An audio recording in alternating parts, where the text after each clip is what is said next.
ಪ್ರಪಂಚದ ಶ್ರೇಷ್ಠ ಹೂಡಿಕೆದಾರರಲ್ಲಿ ಒಬ್ಬರಾದ ವಾರನ್ ಬಫೆಟ್ ಅವರ ಹಿಂದೆ ಒಬ್ಬ ಅದ್ಭುತ ಗುರುವಿನ ಸ್ಫೂರ್ತಿ ಇದೆ. ಈ ವಿಶ್ಲೇಷಣೆಯಲ್ಲಿ ಬಫೆಟ್ ಅವರ ಯಶಸ್ಸಿಗೆ ಅಡಿಪಾಯ ಹಾಕಿದ ಆ ಗುರು ಬೆಂಜಮಿನ್ ಗ್ರಾಮ್ ಅವರ ತತ್ವಗಳ ಜಗತ್ತಂಗೂ ಒಮ್ಮೆ ನೋಡೋಣ. ಹೌದು, ವಾರನ್ ಬಫೆಟ್ ಅವ್ರನ್ನ ಅರ್ಥ ಮಾಡ್ಕೋಬೇಕು ಅಂದರೆ ಮೊದಲು ಅವರ ಗುರು ಬೆಂಜಮಿನ್ ಗ್ರಹಾಂ ಅವ್ರನ್ನ ಅರ್ಥ ಮಾಡ್ಕೋಬೇಕಾಗತ್ತೆ.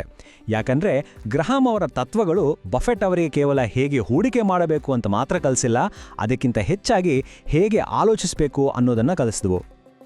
ಹಾಗಾದರೆ ಗ್ರಹಾಂ ಅವರ ಆರಂಭಿಕ ಜೀವನ ಹೇಗಿತ್ತು ಮತ್ತು ಅವರ ವೈಯಕ್ತಿಕ ಅನುಭವಗಳು ಅವರ ಹೂಡಿಕೆಯ ದೃಷ್ಟಿಕೋನವನ್ನೇ ಹೇಗೆ ರೂಪಿಸಿದವು ಅನ್ನೋದನ್ನು ತಿಳಿಯೋಣ. ಅವರ ಇಡೀ ತತ್ವಶಾಸ್ತ್ರದ ಬೇರುಗಳು ಅವರ ಬಾಲ್ಯದಲ್ಲೇ ಇವೆ. ನೋಡಿ, ಗ್ರಹಾಂ ಅವರ ಜೀವನದ ಕೆಲವು ಪ್ರಮುಖ ಘಟ್ಟಗಳು ಇಲ್ಲಿವೆ.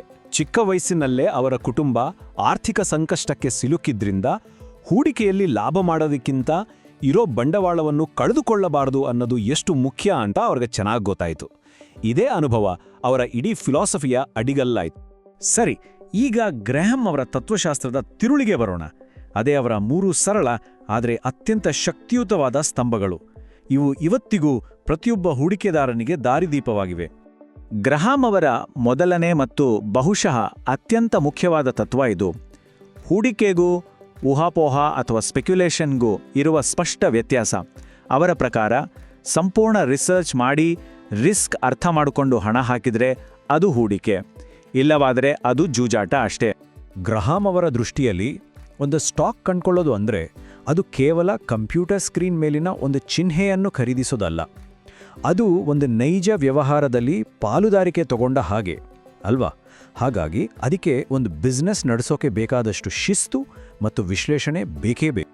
ಮಿಸ್ಟರ್ ಮಾರ್ಕೆಟ್ ಇದು ಮಾರುಕಟ್ಟೆಯ ಭಾವನಾತ್ಮಕ ಏರಿಳಿತಗಳನ್ನು ಅರ್ಥ ಮಾಡಿಕೊಳ್ಳಲು ಗ್ರಹಾಂ ನೀಡಿದ ಒಂದು ಅದ್ಭುತ ರೂಪಕ. ಅವರ ಪ್ರಕಾರ ಮಾರುಕಟ್ಟೆ ಅನ್ನೋದು ಒಬ್ಬ ವ್ಯಕ್ತಿ ಇದ್ದ ಹಾಗೆ. ಕೆಲವೊಮ್ಮೆ ಸಿಕ್ಕಾಪಟ್ಟೆ ಖುಷಿಯಲ್ಲಿರ್ತಾನೆ, ಇನ್ನು ಕೆಲವೊಮ್ಮೆ ತೀರಾ ಹತಾಶೆಯಲ್ಲಿರ್ತಾನೆ.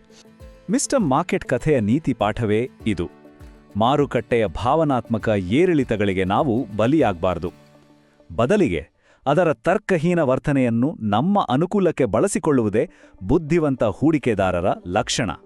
ಇಲ್ಲೇ ನೋಡಿ, ಬುದ್ಧಿವಂತ ಹೂಡಿಕೆದಾರನಿಗೂ ಊಹಾಪೋಹಗಾರನಿಗೂ ಇರೋ ವ್ಯತ್ಯಾಸ ಸ್ಪಷ್ಟವಾಗುತ್ತೆ. ಬುದ್ಧಿವಂತ ಹೂಡಿಕೆದಾರ ಮಿಸ್ಟರ್ ಮಾರ್ಕೆಟ್ನ ಮನಸ್ಥಿತಿಯನ್ನ ಒಂದು ಅವಕಾಶವಾಗಿ ನೋಡ್ತಾನೆ. ಆದರೆ ಊಹಾಪೋಹಗಾರ ಮಾರುಕಟ್ಟೆಯ ಗದ್ದಲದಲ್ಲಿ ತಾನೂ ಸಿಕ್ಕಾಕೊಂಡು ಭಾವನಾತ್ಮಕವಾಗಿ ನಿರ್ಧಾರಗಳನ್ನು ತೆಗೆದುಕೊಳ್ತಾನೆ. ಸರಿ, ಈಗ ನಾವು 3ನೇ ಮತ್ತು ಅತ್ಯಂತ ನಿರ್ಣಾಯಕ ಸ್ತಂಭಕ್ಕೆ ಬರೋಣ. ಅದೇ ಸುರಕ್ಷತೆಯ ಅಂಚು ಅಥವಾ ಮಾರ್ಜಿನ್ ಆಫ್ ಸೇಫ್ಟಿ.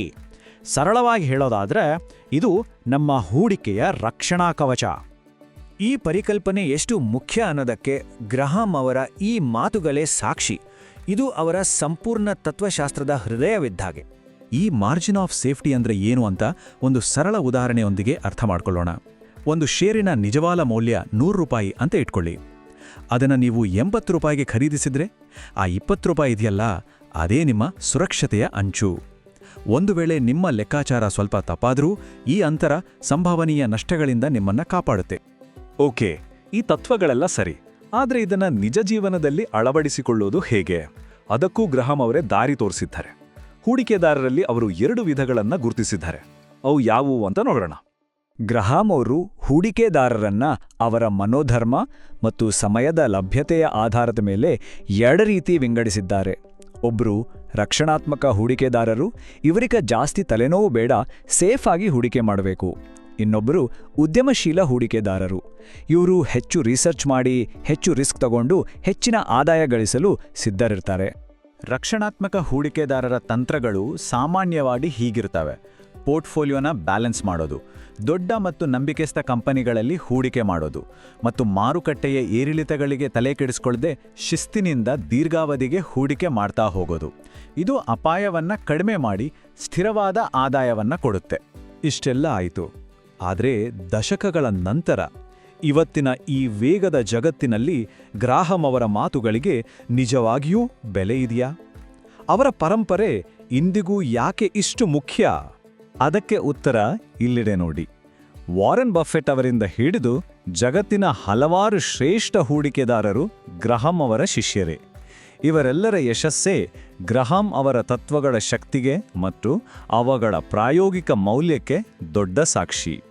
ಅಷ್ಟೇ ಅಲ್ಲ, ಅವರ ಸೆಕ್ಯುರಿಟಿ ಅನಾಲಿಸಿಸ್ ಮತ್ತು ದಿ ಇಂಟೆಲಿಜೆಂಟ್ ಇನ್ವೆಸ್ಟರ್ ಪುಸ್ತಕಗಳನ್ನು ಇವತ್ತಿಗೂ ಹೂಡಿಕೆಯ ಬೈಬಲ್ ಅಂತಲೇ ಕರೀತಾರೆ.